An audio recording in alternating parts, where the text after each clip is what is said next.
তোমার জীবনে সবচাইতে বড় সমস্যা কি জানো? অকারণ দুশ্চিন্তা করে বিচলিত হয়ে পড়া। হ্যাঁ, আর এটাই তোমার সবচাইতে বড় দুর্বলতা।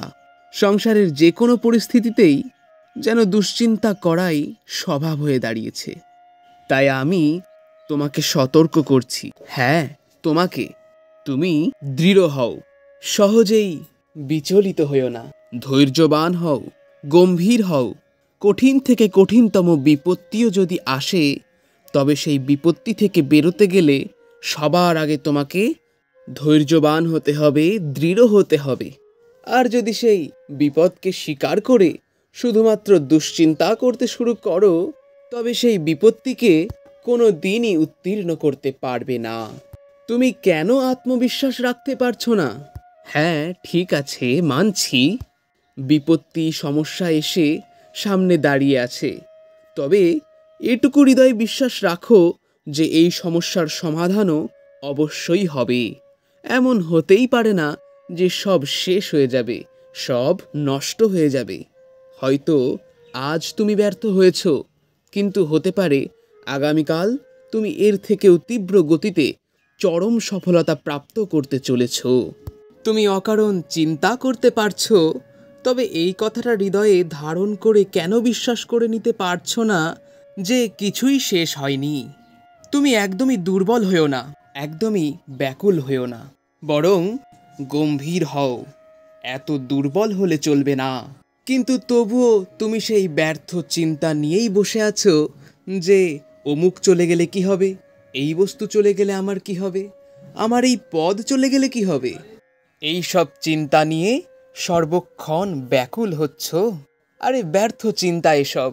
তুমি চেষ্টা করেছিলে, সেই পদ অর্জন করেছিলে, এখন পদ নেই, সেই কর্মসংস্থান নেই বলে ব্যাকুল হচ্ছ। আরে তুমি তো প্রয়াস করেছিলে, যোগ্যতা অর্জন করেছিলে, পদ পেয়েছিলে, এখন ব্যর্থ হয়েছ, তাই বলে স্তব্ধ হয়ে গেছো? না, তাই বলে একদম হার মেনো না। এখন আবার উঠে দাঁড়াও। ঠিক আছে, সফলতার পাহাড় চড়তে গিয়ে একবার হয়তো পড়ে গেছি, ভুল হয়ে গেছে, সেই ভুলের শাস্তি মাথা পেতে নেব। তবে আবার ঘুরে দাঁড়াবো, আরও কঠোর পরিশ্রম করব, আরও সতর্ক থাকব, আরও কঠোর নিয়ন্ত্রণে থাকব। এটাই যেন সংকল্প হয়। কিন্তু আমরা এই সফলতার দৃঢ় সংকল্পটা না করে উল্টে জীবনের ছোট্ট থেকে ছোট্ট বিষয় নিয়ে আরও ব্যর্থ চিন্তা করে বিচলিত হয়ে পড়ি, যেটা তোমার পক্ষে একদমই ঠিক না। জীবন একটি লম্বা যাত্রা, তাই বলে তুমি ভয় পেও না, কারণ ভগবান হচ্ছে জীবের পরম বন্ধু। সেই ভগবানের ওপর বিশ্বাস রাখো। জীবনে কঠিন থেকে কঠিন কষ্ট সম্মুখে এলেও তুমি তোমার মুখের হাসিটা ঠিক রেখো। দেখবে তুমি হৃদয়ে অবশ্যই বল পাবে, আর এভাবে ভগবানের কৃপার অনুভবও করতে পারবে। তুমি যেন ভয় পেয়ে পালিয়ে যেও না, তুমি অবশ্যই সফল হবে। যখন আমরা বিবেক দিয়ে নিজেকে সাবধানে রাখব, তখন নিরাশ হওয়ার কোনো সম্ভাবনাই থাকবে না। সামান্য বিষয়ে কেন বিচলিত হচ্ছ? একটু বিপত্তি আসলেই দুশ্চিন্তায় কেন ব্যাকুল হয়ে পড়ছো? এমনকি বর্তমানে যদিও বা বিপত্তি না থাকলেও ভবিষ্যতে যদি বিপত্তি আসে, এই কথা চিন্তা করে জীবনটাকে অশান্ত করে তুলছো কেন? সংসারে এমন অনেকেরই মুখে বলতে শোনা যায় যে আজ সুখ আছে ঠিকই, কিন্তু ভবিষ্যতে যদি এই সুখ না থাকে। আজ সমস্ত ব্যবস্থা আছে ঠিকই, কিন্তু ভবিষ্যতে যদি এগুলো না থাকে, তো তখন কি হবে?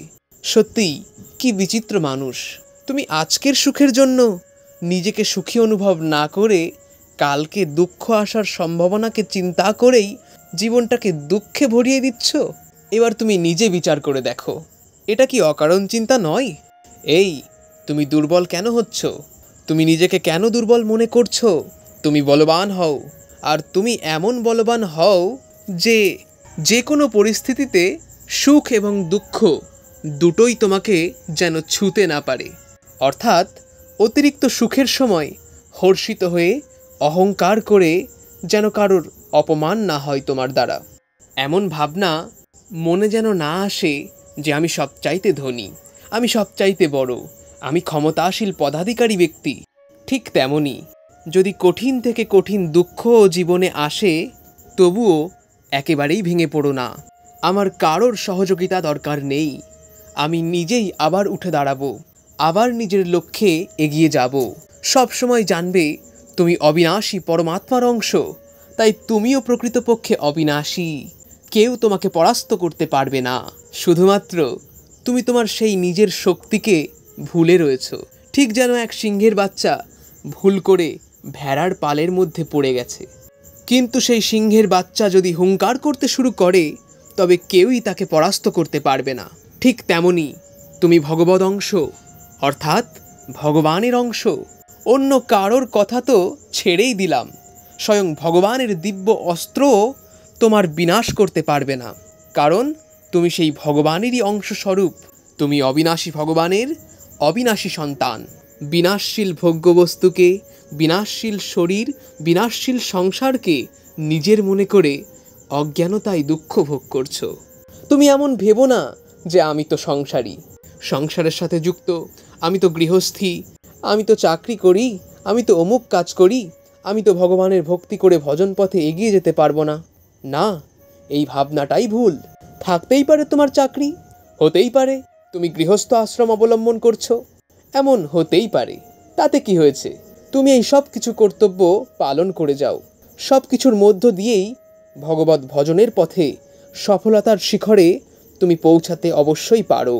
আর ভগবত ভজনই একমাত্র উপায় যার দ্বারা তুমি এই সংসারের মায়াকৃত সুখ দুঃখের ঊর্ধ্বে পরমানন্দকে প্রাপ্ত করতে পারবে। অন্যথায় অন্য কোনো উপায়েই তোমার কাছে যত সম্পত্তিই থাক না কেন, তবুও তুমি সুখী হতে পারবে না। ভগবত ভজনই একমাত্র উপায় যা তোমাকে সমস্ত কষ্ট সহ্য করার শক্তি প্রদান করবে এবং কষ্টের মধ্যেও মুখে হাসি ধরে রাখার শক্তি যোগাবে। আর তখনই তুমি প্রকৃত আনন্দ প্রাপ্ত করতে পারবে। আর যদি জীবনে ভগবত ভজনই না থাকে, তবে জীবনের কোনো সার্থকতাই থাকলো না। সেজন্য তুমি নিশ্চিন্ত থেকে শুধুমাত্র ভগবানের নামকে স্মরণ করতে থাকো। হরে কৃষ্ণ কৃষ্ণ কৃষ্ণ হরে হরে, হরে রাম রাম রাম হরে হরে, রাধা রাধা রাধা রাধা। সকলকে প্রণাম। আজ এই পর্যন্ত রইল। ভিডিওটি ভালো লাগলে একটি লাইক, শেয়ার এবং চ্যানেলটিকে অতি অবশ্যই সাবস্ক্রাইব করে নোটিফিকেশন অল করে রাখুন, সমস্ত ভিডিও সবার আগে পাওয়ার জন্য।